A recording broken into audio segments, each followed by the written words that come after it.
아니면 당신도 법태야! 네, 반갑습니다. 그 어렵다는 법을 아주 쉽게 방송하는 아나운서 김현욱입니다. 그 어렵다는 법을 완벽하게 분석하는 변호사 신유진입니다. 그 어렵다는 법을 갖고 노는 빅데이터 전문가 전민기입니다. 야, 이제는 뭐 하다가 법을 갖고 노네요. 이 양반 이거 큰일 날 사람이야. 법을 갖고 논다니. 야, 이거 잘 얘기해야 됩니다. 법을 갖고 논다는 게 법을 이해를 잘하고 있다 이런 뜻인 거죠? 그럼요. 법을 내가 갖고 놀아. 그럼 범법자인 거야. 편법. 그죠? 편법이고 내가 법 위에서 이제 군림하겠다. 이런 뜻 네. 아닌 거죠? 아니에요. 저는 지나가는 경찰차만 봐도 네. 심장이 두근두근 그러니까 하는 뭔가 잘못한 게 맞네, 이 사람. 그렇진 않습니다. 자, 법 앞에서 잘난 척은 금물입니다. 그렇지만 잘 알아야 우리가 또 이용할 수가 있겠죠. 자, 보통 소송에서 이제 형사소송, 민사소송이 있잖아요. 네, 그렇습니다. 그죠? 예, 민사소송 같은 경우에는 이제 당사자의 공방전이 이루어지는 거죠. 네, 그렇습니다. 특히 민사소송 같은 예, 경우는 예. 당사자가 치열하게 공방을 하기 때문에 예. 철저하게 준비를 하는 게 중요합니다. 당사자가 주장한 것만 가지고 법원이 네. 판단을 하고요. 네, 네, 네. 그 주장에 대해서 증거가 있어야만 법원이 그것을 인정하게 되는 거죠. 어허, 이런 경우들 많이 있습니다. 제가 헛똑똑이라는 소리를 많이 듣는데 네. 돈 꿔주고 못 받은 돈이 꽤 많아요. 그리고 제가 돈 꿔주고 공증을 썼어요. 네. 예. 그 공증을 쓰면 그 공증 자체가 판결문이다. 맞습니다. 그런 얘기를 들었는데 맞습니다. 야, 마음이 약해가지고 네. 그걸 못 쓰겠는 거예요. 아. 예. 그러니까 아직도 그거 가지고 있잖아요. 갑옷처럼. 그거는 그냥 집행을 본인이 직접 안 하시고 네. 그 채권 추심 거기 회사로 넘기시면 가능합니다. 아, 내가 안 해도 되는구나. 그렇죠. 마음이 약하잖아요. 이제 똑똑하다는 말씀하지 마세요. 예. 다 법대랑 전의 일들이죠. 아, 그러니까. 예. 다 전에.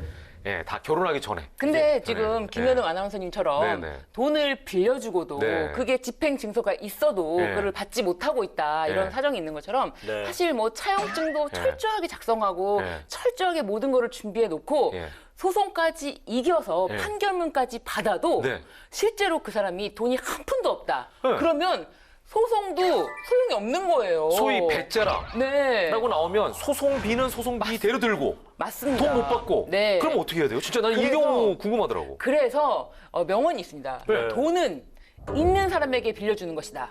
아, 근데 돈 있는 사람이 돈 있는 사람이 돈을 왜 빌려? 아이 그러니까 부동산이라든지 담보가 있는 사람에게 빌려주는 것이다. 네, 그런 사람은 돈 안 꾸던데. 그리고 친한 사람끼리 차용증은 꼭 써야 되죠. 차용증을 안 써도 요즘에는 네. 친한 사람한테 돈을 보냈을 때 계좌이체라든지 아, 이런 그게 것도 증거가 돼요? 네, 이런 것도 증거가 됩니다. 그러니까 현금으로만 주고받지 않으면. 네, 그렇습니다. 네. 어떻게든 좀 빌려줄 생각하잖아요. 아니, 그게 아니라. 네. 전 팀장. 네. 현금으로 좀 빌려줘요. 뭐 어쨌든 이렇게 예. 법적 분쟁에 좀 휘말리지 않는 게 좋을 것 같은데 네, 예, 혹여 이제 불미스러운 일이 생기면 네. 준비된 자가 또 법을 아는 자가 예. 좀 더 이기는 거. 그래서 법태랑 이 프로그램 꼭 보셔야 되는 것 같아요. 그러네요. 역시 결론은 전 팀장이 내주는군요. 네. 자, 지당한 말씀입니다. 법이 어렵다는 편견을 완전히 무너뜨릴 수 있는 방송 법태랑. 자, 오늘도 끝까지 함께 해주시길 바라면서 법태랑이 뽑은 첫 번째 법안부터 시작해 볼까요? 주제가 뭡니까? 네, 법태랑이 뽑은 오늘의 주제. 지역의 무궁한 평화와 발전을 위해 지역발전법입니다. 지역 균형 발전. 중요한 과제이자 숙제라고 할 수 있는데, 그래서 어떤 법부터 열어볼까요? 그 지난 2월 26일에 네. 본회의를 통과한 지방대학 및 지역 균형 인재 육성에 관한 법률 개정안입니다. 지방대학들은 지금 진짜 존폐 위기에 서 있습니다. 네, 예. 맞습니다. 문제가 정말 많은데요. 네. 2021학년도 대학 입시에서는 네. 추가 모집 사례가 어마어마하더라고요. 맞아요. 네, 맞아요. 그 네. 지난 2월 26일 기준으로 보니까요. 그 지방대학의 추가 모집 인원은 전체 92.2%나 네. 된다고 합니다. 오호. 이게 이제 작년에 8,930명이었는데 네. 올해 27,893명. 예.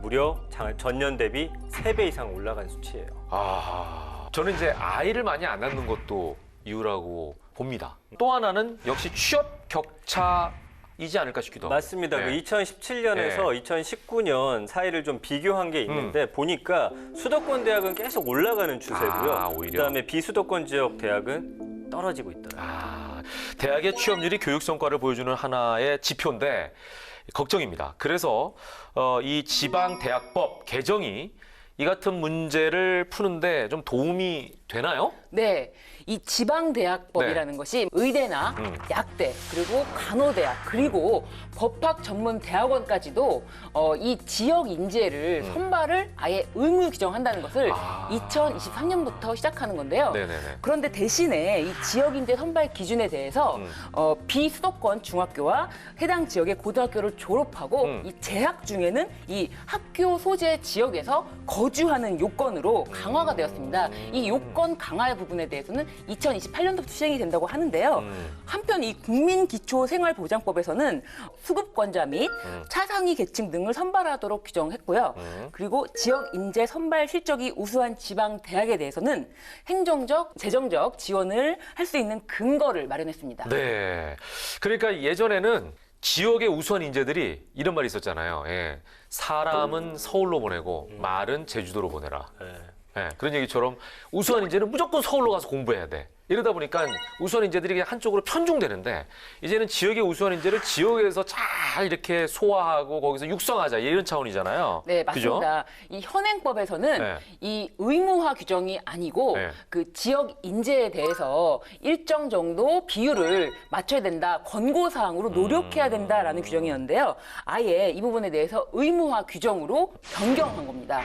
그래서 이 부분에 대해서 좀 더 확실하게 지역 인재 선발에 학교의 의무를 뒀기 때문에 이 부분을 반드시 지켜야 되는 거죠. 아, 그러니까 그동안에는 권고사항이었던 거네요. 예, 그렇다면은 선발 비율이 그전에는 안 좋았겠네요. 그렇죠. 네. 애초에 그 입법 취지가 좀 무색해지는 그러네. 거죠. 권고만 하면 뭐해. 맞습니다. 강제 규정이 아닌데. 예. 그리고 이제 입학 장벽이 높은 사회 그다음에 경제적 취약계층에게 좀 더 실효성 있는 그런 좀 조치가 필요하다라는 의견이 그래서 많았던 거거든요. 네네네. 이번 법 개정으로 지방대학 또 지역 학생들의 좀 길을 살려주는 네. 예, 그런 하나의 계기가 됐으면 좋겠습니다. 네, 그리고 제 생각에는 앞으로 이제 지방대학교에서도 그 살리는 법안만에 의지할 것이 아니라 아니죠. 자체적으로 자신들의 대학이 네네. 경쟁력을 살릴 수 있는 네. 무언가를 좀 생각해야 되지 않을까 그런 생각이 듭니다. 그럼요. 네. 예. 그러니까 모든 걸 다 잘하는 게 아니라 하나에 딱 집중해가지고, 그러니까 선택과 집중이라는 단어처럼 하나를 잘 살리면은 그쪽으로 모이지 않겠습니까? 제가 아는 어떤 분이 커피 대학을 만든다고 계획안을 가지고 추진 중인 분이 계시거든요. 네. 바리스타를 육성하는 대학이거든요. 와, 좋네요. 특이하잖아요. 바리스타가 되고 싶으면 글로 갈 거 아닙니까? 자, 지역에 필요한 인재가 다 빠지면 어떻게 그 지역이 균형 발전을 하겠습니까? 예, 우수한 인재가 그 지역에 남아서 또 지역을 살리는 하나의 그 원천이 돼야 되지 않을까 이런 생각을 해봅니다. 우리나라의 가장 중요한 힘의 원천이 우수 인재잖아요. 자, 지방대학에 대한 법안뿐만 아니라 다른 지역균형 발전 법들이 발의되고 있는데 좀 더 적극적으로 나서야 되지 않을까 이런 생각도 해봅니다. 지역의 무궁한 평화 발전을 위해 다음으로 알아볼 법안은 법의 고수와 함께 합니다. 어떤 분일지 궁금하시죠? 바로 이분과 함께 합니다.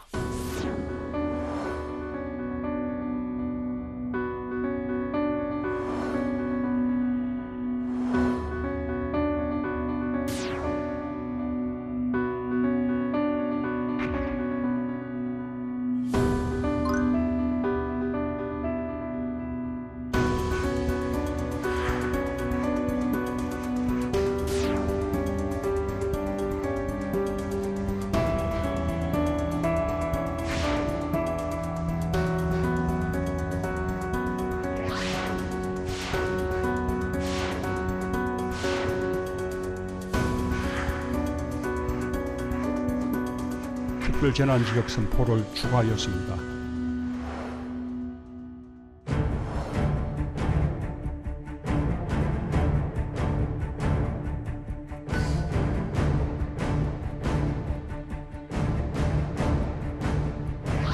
저희도 비롯한 우리 국민들을 재난으로부터 안전하게 보호하고 피해를 최소화할 수 있도록 힘이 되겠습니다.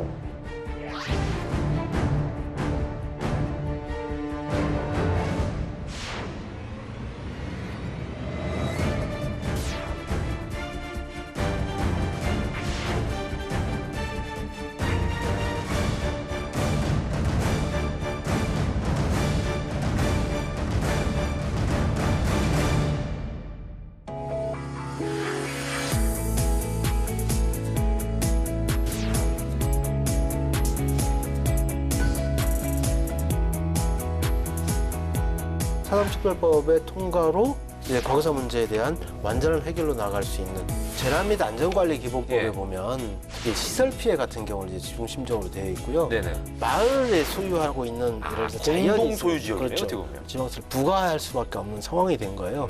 법적인 논의를 좀 한 번 더 해볼 필요가 있다 생각합니다.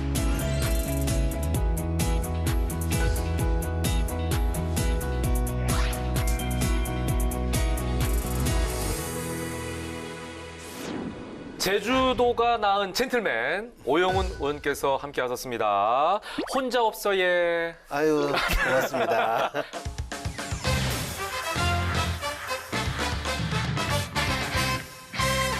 맞습니까? 혼자 없어요? 네, 맞습니다. 아, 네. 예. 그 어서 오십시오, 많이 쓰는, 뭐 이런 그죠? 느낌. 많이 쓰는 제주 그렇죠. 방언인데, 네. 예. 아, 오랜만에 써봤네요. 네. 예. 저희 제작진이 그러는데, 네. 의원님은 항상 틀에 갇혀 계시다고. 그래요? 젠틀에 갇혀 계시다고. 예. 그래서 아이들 과분한 말씀. 단번에 사람을 이렇게 사로잡는 재주가 네. 있으시다는 그런 글쎄요. 얘기를 많이 들었거든요. 예. 뭘로 그렇게 사람을 사로잡으십니까? 인상이 좀 좋은가요? 아, 이게 약간 이렇게 선하세요. 네. 이렇게. 예. 뭐 부모님의 유산이죠. 예. 아, 그러니까 스스로 생각하시기에는 어떤 매력 포인트가 있다고 생각하십니까? 글쎄요. 특별한 매력이 있는 것 같지는 않고요. 네네. 뭐 진심을 다해서 대하는 모습. 토박이시잖아요, 그죠? 네, 어떻게 보면. 그렇죠. 제주도 토박이시고. 이주민이에요. 아, 그러세요? 500년 전에. 분위기를 또 그러네요. 깨주시니까. 그러네. 500년이면 얼마 안 사셨네요. 네, 아, 이런 매력이 있으시네. 그러니까요. 굉장히 편안하게 하시면서도 네. 예, 유머도 있으시고 예, 오늘 굉장히 기대가 되네요. 자, 보니까요. 의원님이 해양수산계 독보적인 핵인싸로 이제 통하시던데 네. 해양경찰법도 네, 제정하셨다면서요? 20대 국회에서 네. 해양경찰법을 대표 발의해서 네. 제정법이죠. 처음으로 이제 제정하게 됐는데요. 네네네. 예전에는 이제 육경이라고 해서 일반 경찰, 육지 경찰, 네네네. 근데 해경은 이제 바다 경찰, 예, 그렇죠, 바다 그렇죠. 했죠. 예.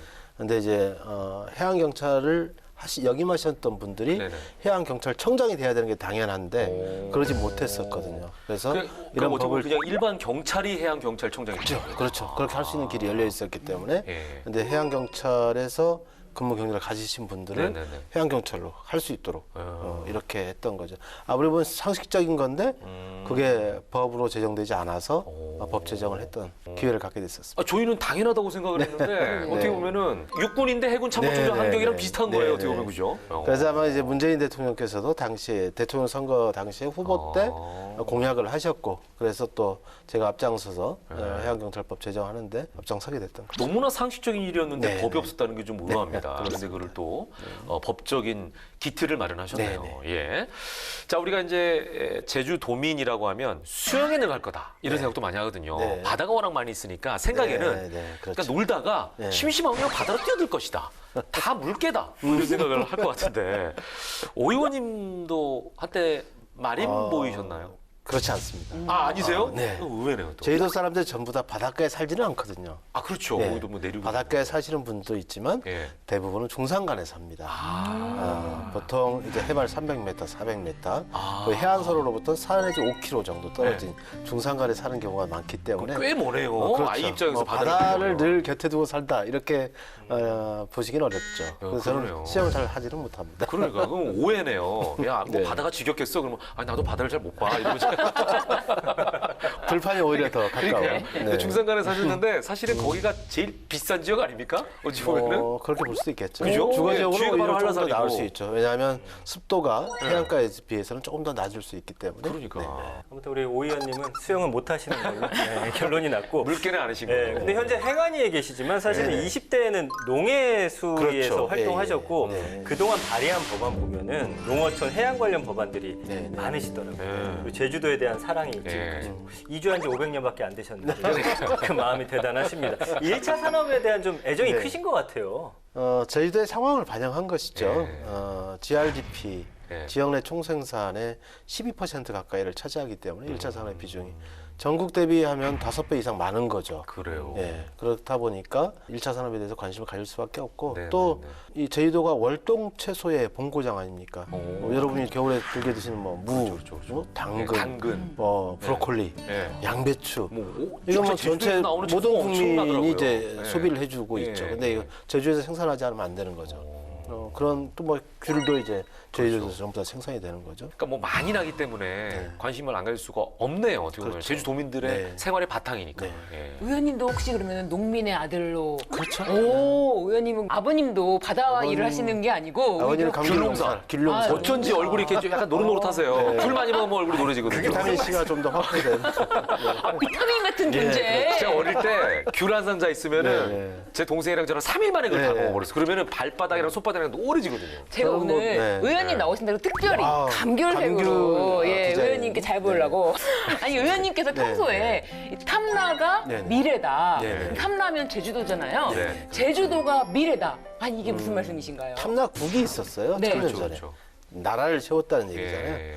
그런데 1000년 전에 나라를 세웠다고 한다면 어떤 부를 창출할 수 있었을 거 아니에요. 그렇죠. 뭐 세금도 내야 되고 네. 행정 조직도 갖춰야 되고 네, 네, 네. 그런데 농업 생산성이 예. 예, 논도 없고 예. 그런데 뭐 밭에서 무슨 생산물을 가지고 어떤 부를 창출할 수 있었을까 하잖아요. 그런데 예전에는 해상 중개 무역 그걸 통해서 부를 축적했던 거예요. 당나라와 고구려 백제 신라와 그다음 일본 조공 외교를 했었잖아요. 네, 네, 네. 나라를 유지할 수 있을 만큼 네, 네. 부를 창출했었다. 그러니까 대단한 지금 의미가 따지면은 있는 거죠. 홍콩이나 싱가포르 역할이죠. 그렇죠. 예. 그러면 현재 제주에서 우리가 제주의 미래를 또 설계하려고 한다면 네. 그런 탐라국을 가능하게 했던 그 부의 원천에 대해서 우리가 다시 한번 바라볼 필요가 있고 또 세계와 교류하는 그런 미래를 설계하지 않으면 안 된다. 그런 뜻이죠. 아유, 의원님의 미래 계획이 탐나네요. 네. 신나네요. 자, 그럼 이제 본격적으로 네, 의원님에 대한 얘기를 좀 네, 들어가 네. 보도록 하겠습니다. 자, 오늘 저희 법태랑 법 주제가요. 지역의 평화와 번영을 위해 네네. 지역 발전법 네네. 얘기입니다. 자, 오 의원님이 선택한 법안은 어떤 내용들인지 하나하나 살펴보죠. 네, 차트로 준비를 했습니다. 자, 제주 탐라에 대한 오 의원님의 애정을 담아서 네. 이렇게 타이틀을 붙여봤습니다. 네. 오 탐라 지역의 평화와 번영을 위해. 네. 자, 첫 번째 볼게요. 첫 번째는요. 제주 제라한 봄을 찾다. 예. 4.3 특별법 전부 개정안입니다. 2월 본회의에서 통과가 된 법안이죠. 네. 그 제라한 잘 모르셔서 네. 잠깐 제라한? 있는데 버벅거리신 것 같아요. 제가 제라. 그래서 정확하게 알고 아니 그게 아니라 있습니다. 지금 네. 전 팀장이 보면서 이거 오타 아니야? 그런 표정이었어. 아니 제가 표정이. 원고를 미리 봤는데도 이거 오타 네, 잠깐 움찔했어요. 네. 제가 뜻을 알고 있는데요. 네. 제라한 이게 진짜 최고 그런 그렇죠. 뜻인가요? 아, 제라. 제가 미리 공부하고 왔습니다. 아, 네. 그러네요. 예, 대본에 있습니다. 예. 요게 이제 그 제주 방언으로 제라한 봄을 찾다 이렇게 해서 이제 4.3 특별법이라고 네, 써놨는데요. 우리 현대사의 어떻게 보면 최대 이제 비극입니다. 예. 혹시 의원님도 유족이신가요? 네, 그렇죠. 아, 네, 그러시군요. 예. 사삼 당시에 저희 조부님과 증조부님께서 희생을 당하셨죠. 네네네. 그러면 굉장히 이제 의미 있는 네. 법안이네요. 예. 뭐 저뿐만이 아니라 예. 제주도에서 이제 3만여 명이 희생됐다는 이야기가 있기 때문에 당시 인구가 뭐 20만이 좀 채 안 됐다고 본다면 엄청나게 많은 어마어마한 분들이 숫자네요. 돌아가셨잖아요. 예. 그럼 저희 대에서 유족 아닌 분이 있을 수 있는 경우가 거의 흔치 않죠. 그러다 보면 제주도민 전부가 이와 관련돼서 연관될 수밖에 없는 거고 또 이 사람특별법의 의미에 대해서 깊게 생각하지 않을 수 없죠. 예. 그럼 이제 어떤 내용인지 조금 네. 소개를 해주시죠. 크게 세 가지로 말씀드릴 수 있는데요. 네네네. 첫 번째는 2000년 1월부터 사람특별법이 이제 제정이 돼서 있었는데요. 네네네. 그래서 진상조사도 했고 명예회복 조치 사업도 진행을 해왔습니다. 예. 그리고 국가가 나서서 진상조사를 했으면 희생자로 국가가 결정을 하잖아요. 네네. 1만 4천여 명을 결정을 했는데 네네. 희생자를 결정만 해놓고 어떤 조치도 취하지 않은 거죠. 즉 희생자를 결정했으면 관련 유족에게 배보상금을 지급하든지 이렇게 했어야 되는데 법적인 근거가 없어 그걸 못했어요. 그래서 이번 가장 큰 의미가 됐던 게 배보상을 할 수 있는 법적 근거를 마련했다. 굉장히 중요한 그렇죠. 근거를 마련했죠. 예. 그러니까 당시에 제정됐던 법이 네. 1999년도에 제정이 됐고 그렇죠. 2000년도에 네. 시행이 됐는데 그 법에는 배보상에 대한 들어갈 수 없었죠. 사회적 합의가 되기가 어려웠죠. 그 당시까지 배보상 자체가 없었던 네, 법을 네. 그냥 제정해 둔 거였네요. 그렇죠. 이번 그래서- 법이야말로 정말 의미가 깊은 그렇죠. 건데. 국가가 책임을 다한다는 메시지를 주는 것이잖아요, 국민들께. 네, 네. 두 번째로는 당시에 1948년도, 1949년도에 육지 형무소로 제주도 섬 사람들이 영문도 모른 채 끌려가서 수용 생활을 하셨던 분들이 계세요. 이분들이 이제 군사 재판 또 일반 재판을 받으신 분들이 5천 명 가량이 되는데요. 이분들은 그렇게 행방불명돼서 어디서 돌아가신지도 모르고 유해도 수습할 수 없었고. 네네. 그런데 그분들께는 전과 기록이 남아 있잖아요.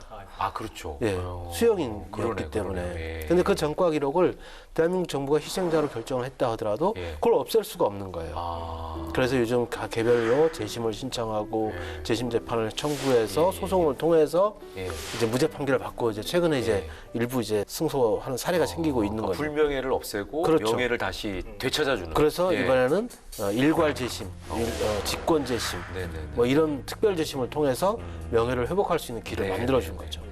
그런 법적인 의미가 있고요. 예. 세 번째로는 사산 평화공원에 가보시면 그 평화기념관에 백비라고 있어요. 묘비가 이름이 없는 백비, 하얀 비석을 그대로 눕혀놓은 게 있어요. 예. 즉 이 사건을 어떻게 정의해야 될지 네. 아직은 판단하기 어렵다. 그래서 백비가 놓여 있는데 그러면 추가 진상 조사가 필요하다는 것이죠.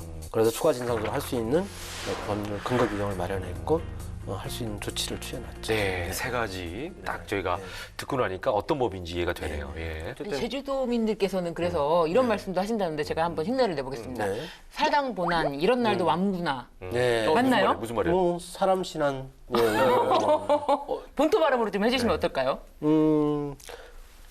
사람 신한 이런 날도 왁죠.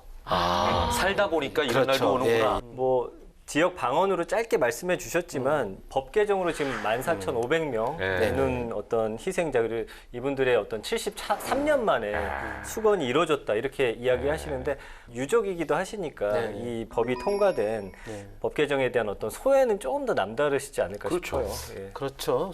특별법이 통과돼서 대통령께서 사과는 하시긴 했지만 진짜 국가가 이 문제에 대해서 이제 화답을 제대로 한 것이죠.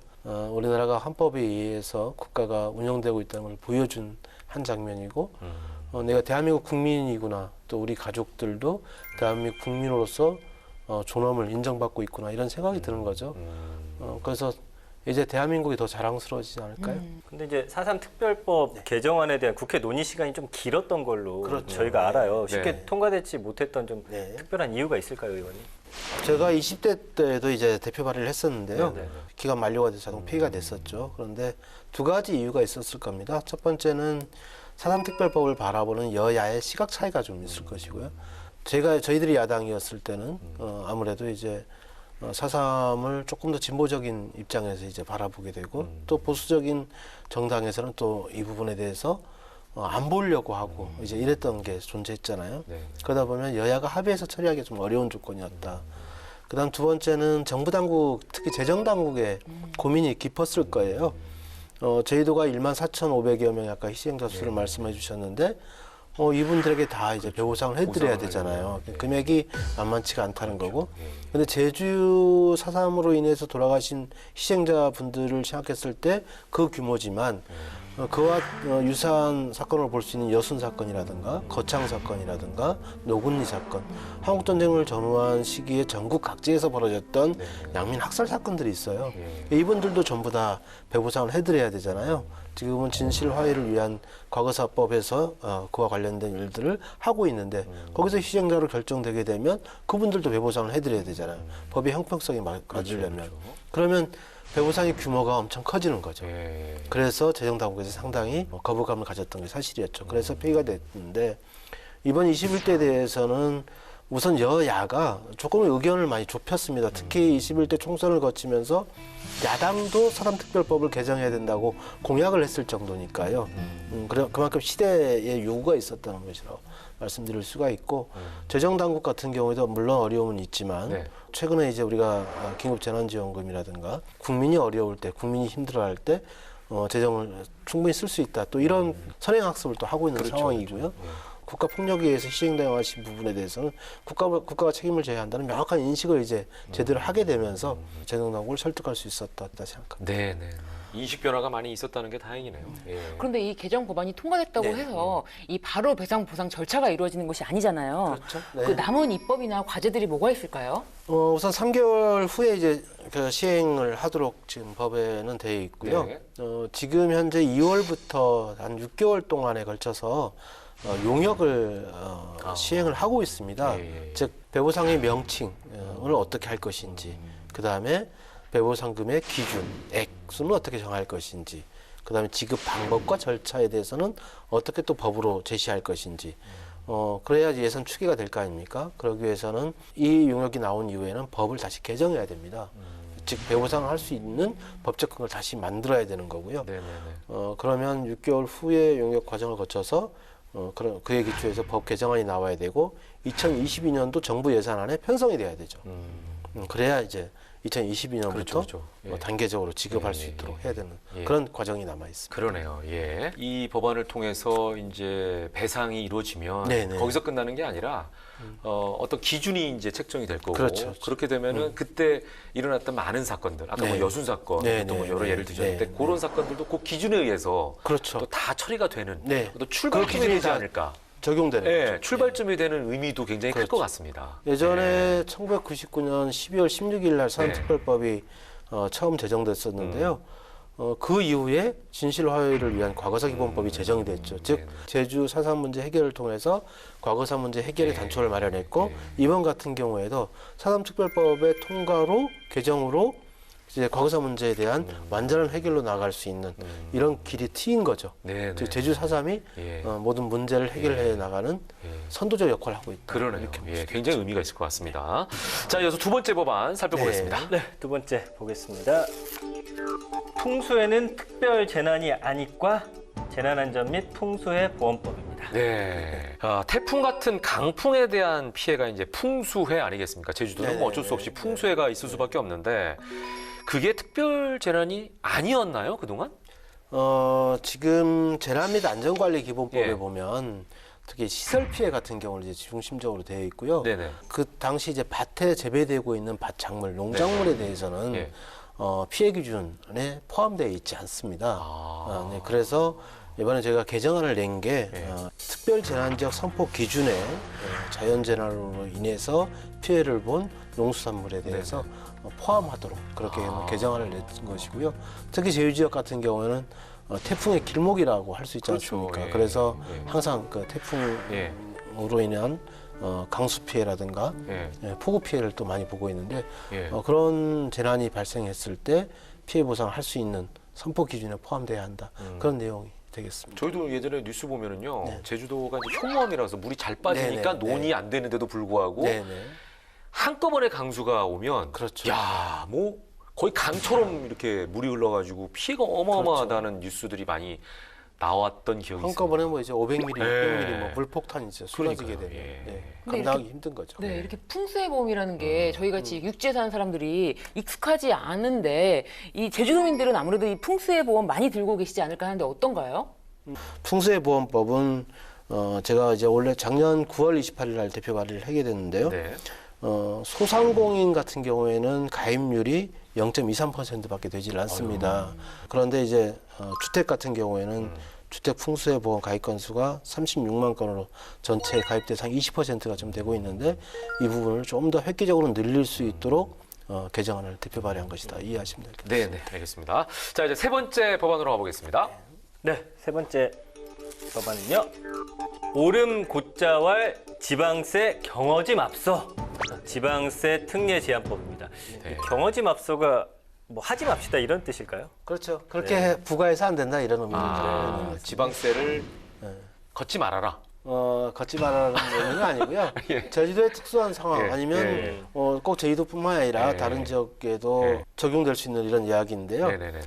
공동 소유. 그러니까 이제 예를 들어서 제주도 같은 경우에는 마을 목장이나 뭐 곶자왈이라는 이런 예. 숲도 있지 않습니까? 이 고추알이 뭐예요, 진짜? 오름은 우리가 이제 많이 그렇죠. 아는 산, 예, 예. 낮은 산인데. 예, 예. 이게 숲을 이루고 있는데 예. 물이 이제 잘 스며들게 돼 있고 예. 바위가 이제 있는데 예. 그 위에 나무가 잘 자라는 아, 어떤 바위가 있는데 나무가 잘 자라요. 예, 예. 그러니까 그런 바위 보통- 위에 이끼처럼 이렇게 비슷하게 그렇죠, 떠 있어가지고 그렇죠. 예, 예, 예. 거기 나무가 자라는 그 뭐, 지역을 예, 고짜리라는 뭐 거예요. 술골도 있고 그리고 아. 이제 무수한 나무들이 있고 그럼 야 바위 산인데 곧자라네 그런 뜻이 아닌가. 네. 아무튼 이제 그런 지역. 예, 그런 이제 마을에 소유하고 있는 예를 들어서 자연이 공동 있어요. 소유 지역이네요, 그렇죠. 어떻게 보면. 공동 소유 지역인데 예. 부동산 특례법 그 감면 특례가 제한되면서 지방세를 부과할 수밖에 없는 상황이 된 거예요. 2020년부터 아마 마을 공동 소유를 위한 부동산도 재산세 납부 대상으로 이제 확정되게 돼서 어느 마을 같은 경우는 1,000만 원 이상의 재산세를 내야 되는 상황이 된 거죠. 이렇게 되면 어떤 문제가 생기냐면 네네네네. 마을에서 소유했던 예를 들어서 마을 네. 공동의 곧자왈. 부지가 있다고 네. 치면 네. 예를 들어서 일부를 팔아서 네. 자금으로 해야 되겠구나 하는 생각을 할 수 있잖아요. 재산세를 내야 되니까 특별한 근데 그 고장을 가지고 있다고 해서 오름을 가지고 있다고 해서 그게 자기들한테 특별히 이익이 되거나 어떤 소득이 들어오는 게 아니잖아요. 네 명이 한 마을 그렇죠. 사람인데 곧자리 하나 있어. 그렇죠. 1,000만 원이야. 네. 250만 원씩 나눠내자 이게 아니라 그렇죠. 우리한테 필요가 없는데. 예. 부동산 이제 세금을 더욱더 이제 내게 하게 되면 처분해야 된다는 심리가 작동할 그렇죠. 수 있잖아요. 우리가 볼 때는 그걸 그대로 놔둠으로 인해서 우리가 어떤 공익적 기능이 더욱더 강해지는 거잖아요. 예, 예. 그래서 우리가 경관직불제도 하고 있는 것이고 네네네. 그런 부분이기 때문에 이 부분에 대해서도 한번 제대로 검토해 볼 필요가 있다. 그래서 법률 개정안을 내게 된 것이고요. 법적인 논의를 좀 한 번 더 해볼 필요가 있다. 생각합니다. 그러면 이 네. 육지에 비해서 제주도가 이 마을 공동 소유가 예. 더 많은 건가요? 그렇죠. 왜냐하면 그 상부상조의 정신, 뭐 순으름 정신 이런 게 좀 강하죠. 그러다 보니까 섬이었었고 오랜 그 공동체 정신이 있기 때문에 예. 마을 소유에 주민들이 함께 소유하는 공동 목장도 많고 또 공동 부동산도 이제 많게 되는 거죠. 다른 지역에는 예. 물론 제주도의 사례만큼 많지는 않겠지만 네네. 그런 특별한 사례에 대해서 유심히 살펴볼 필요가 있고 예. 그럼 결론적으로는 이제 지방세를 낮추자라는 거죠. 그렇죠. 아예 예. 없애자라는 개념은 아닌 거죠. 예, 예. 없애자입니까, 낮추자입니까? 일단은 저는 공동 소유에 대해서는 없애야 돼요. 없애자? 아니 왜 여기서 망설이세요, 의원님? 정확하게 얘기해주셔야 돼요. 함께 상임위에서 논의를 해봐야 될 문제고요. 아직 논의가 안 된 거예요? 네, 아직 안 그러니까 됐죠. 지금 갑자기 네. 사회적 합의가 의원님께서 필요한 부분이기 아. 때문에. 예, 그러니까 원래 이게 마음속으로는 없앴으면 좋겠다라는 지금 생각을 가지고 계신 거고 네. 일단은 낮추는 왜냐하면 것부터 사례에 가야 따라 된다. 좀 다 다르기 때문에 상황에 적용하는 따라서. 부분이. 예. 예, 그래서 조금 더 예. 다양한 의견을 모아볼 필요가 있고 아. 이 부분에 대해서 사회적 합의가 필요하다고. 예, 알겠습니다. 육지 같은 경우에는 이 공동 소유가 마을 회관이나 딱 네. 노인정 이 정도에 한정되어 이제 있는데 국한돼 있으니까. 네. 예. 근데 제주도 같은 경우는 아직 공용 녹지 예, 이런 예, 부분을 뭐 활용하고 있기 때문에 그렇죠. 굉장히 재방세 부과가 좀 애매한 부분이 있는 것 같아요. 그래서 뭐 예를 들어 다른 지방 같은 경우 마을 회관이 뭐 이제 100평 그렇죠, 뭐 네. 이렇게 되면 근데 우리 공동 목장은 10만 평, 뭐 100만 평, 뭐 이렇게 되기 때문에 엄청난 거죠. 나 그런 거 좋은데. 내 것도 되고 저 사람 것도 되고. 그죠? 그러니까요, 한번 좋으니까. 내가 가서 심어서 먹고 또 유지를 저 사람이 가서 심어서 시켜줘야죠. 먹고. 얼마나 좋아. 예. 그럼 저 의원님은 뭐 개인적인 취향으로는 네. 곧자리 좋으세요? 오름이 좋으세요? 네, 좋죠. 아, 뭐 둘 다 좋긴 한데. 예, 예. 왜요? 일단 오름의 특징은 산에 이제 오르면 이제 네. 하늘을 볼 수 있는 예. 밑에 들판을 볼 수 있는 곧자리 바다도 안 보입니까? 갇히게 되죠 숲에. 갇히니까. 자, 사람이 돌아오는 어촌 오 의원님뿐만 아니라 더불어민주당의 이제 공약이기도 한 걸로 알고 있는데요. 앞으로 관련해서 입법 활동 계속 이어나가시지 않을까 이런 생각이 듭니다. 올해는 남다른 목표가 또 특별히 있으시겠죠? 네, 어쨌든 뭐 제 네. 입장에서는 당 대표 또 비서실장을 또 네네네. 맡았었기 때문에 네네. 원래 또 중요한 대통령 선거와 관련된 후보 선출의 과정, 네네네. 또 이런 부분들이 있기 때문에 네. 거기 매진해야 될 또 일이 있고요. 네네. 저희도와 관련해서는 또 저희 특별자치도 설치 및 국제야유시 조성을 위한 특별법이 있어요. 이 특별법에 대한 또 전부 개정 작업을 또 해야 되는 네네. 과제가 있어서 예. 그 부분에 또 집중을 해야 될 상황입니다. 네. 그 사람이 돌아오는 어촌 이게 네. 굉장히 좋네요. 그리고 좀 젠틀하게 주변 분들 잘 이렇게 설득하셔가지고 이번에 이제 4.3 특별법 해내신 걸 보니까 예. 뭐 충분히 가능하지 않을까. 예. 옆에서 열심히 이미 응원하겠습니다. 뭐 사람이 돌아오는 제주는 되었고요. 네. 아니요, 이제- 제주도가요. 네. 인구가 너무 많이 늘었더라고요. 지금 80만 가까이 되지 않나요? 코로나19 상황이 발생하기 전에 잠시 주춤했다가 예. 최근에 다시 인구 예. 유입이 늘고 있는 것으로 나타나고 80만 있습니다. 가까이 된 걸로. 80만은 아니고 70만. 아, 그런가요? 네. 아, 제가 앞서갔군요. 예. 여기 법태랑에 출연하셨는데 혹시 제주 방언으로 네네. 네, 법태랑 출연 소감을 말씀해 주실 수 아유, 있는지. 되실까요?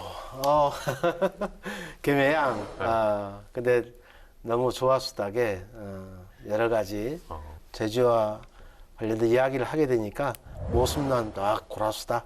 예. 아, 오늘 폭삭 속았수다. 어색하네요.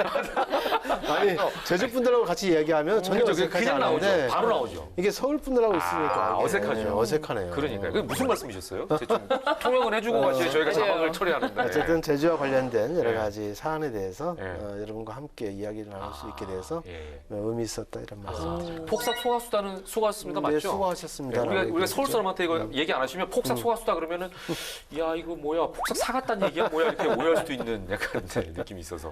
그리고 죄송합니다만 오 씨가 제주 오 씨이신가요? 군위오 씨인데요. 네. 제주에 있는 분들은 경북 군위가 이제 본관이 되는 것이고요. 그래서 제가 500년 전에 제 입도 시조가 이제 제주로 정착하셔서 이따가 이렇게 가셨구나. 오게 된 거죠. 그러네요. 예, 알겠습니다. 자, 오늘 너무 나와주셔서 고맙습니다. 네, 건강하십시오. 감사합니다. 네.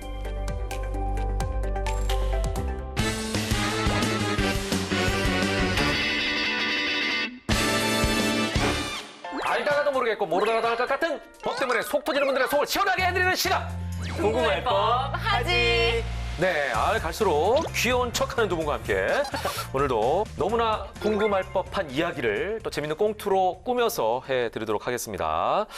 참 파도 끝이 없는 과거처럼 어쩜 이렇게 크고 작은 분쟁이 많은지 모르겠어요. 그러니까 네. 상속 같은 경우도 보니까 네. 경우는 5만 가지.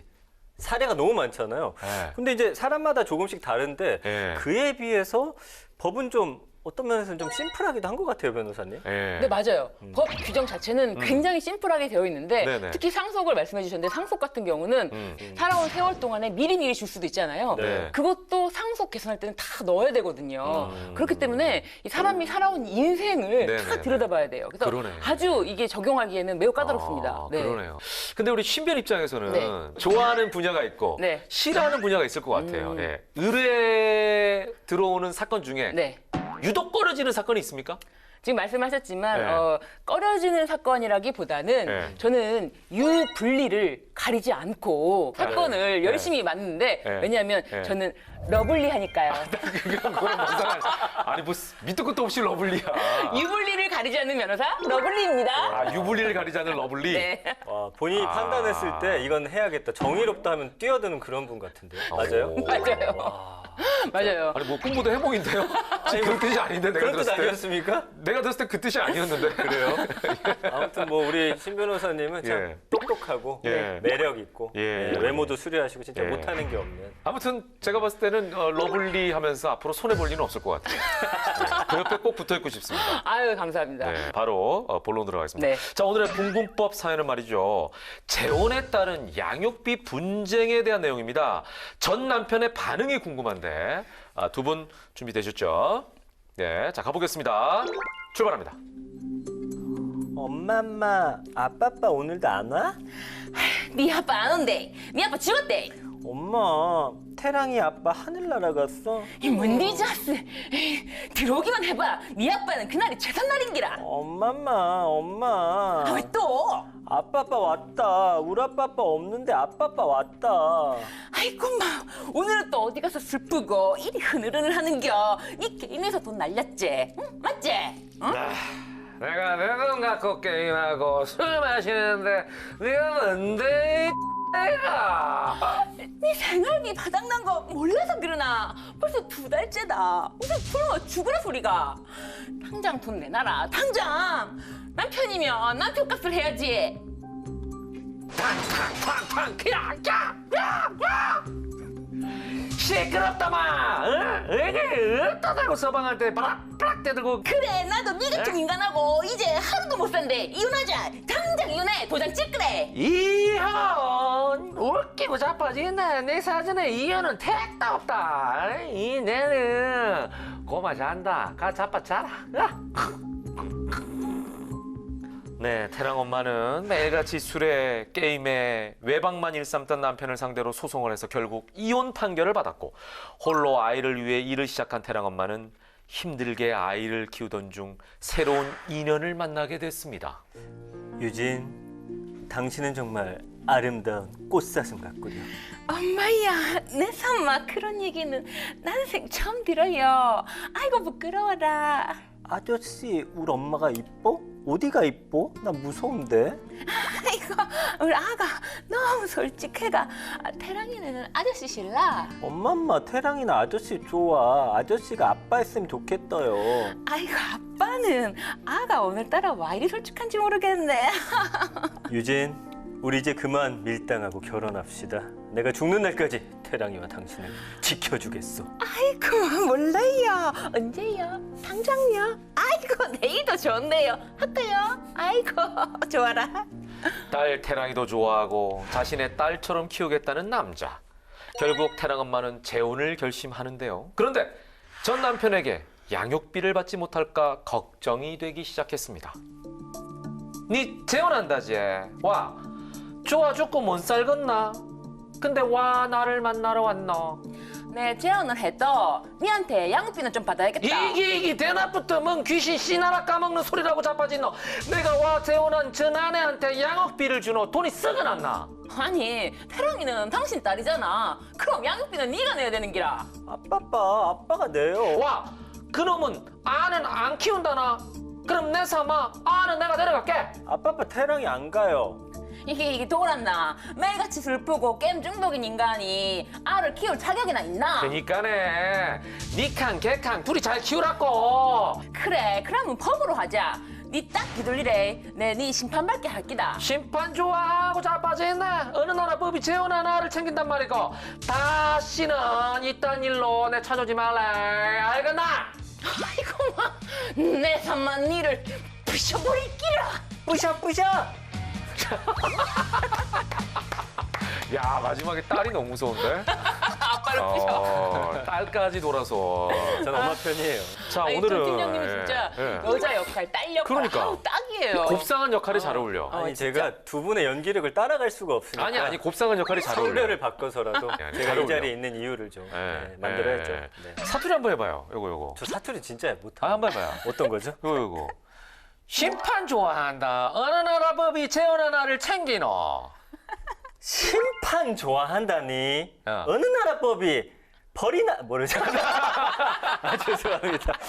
아, 곱상한 게 어울려. 네, 근데 곱상한 아니 게 어울려. 사연 네. 보니까 네. 이게 좀 말이 안 돼요. 평소에 이제 술에 게임에 외박까지 하던 전 남편이 네. 이혼하고 나서 이 양육비도 뭐 당연히 제대로 안 주겠죠. 예. 아니, 그래도 좀 졌으니까 재혼 후에 양육비 갖고 큰 소리 치는 거 아닐까? 뭐 이런 생각도 해봤는데. 자, 지금 사연은 태랑 엄마가 재혼을 하는 겁니다. 자, 그렇다면 아이의 양육비 전 남편이 줘야 하는 겁니까? 실제로 이것에 대해서 질문하시는 분들이 꽤 많아요. 네. 그리고 아니 내 아내가 재혼해서 네. 딴 남자를 뭐 같이 살면은 내가 아이 양육비까지 대줄 필요가 뭐가 있냐라고 생각하시는 그렇죠. 분들이 꽤 많은 거예요. 결혼한 남자가 책임져야 되는 거 아니냐? 보통 이렇게 생각하는 거 아니에요? 이 남자들은 그렇게 생각하는 네. 거잖아요. 남편이. 그런데 네. 아내가 네. 재혼을 하더라도 네네. 그 아빠는 네. 계속 친권자고요. 네.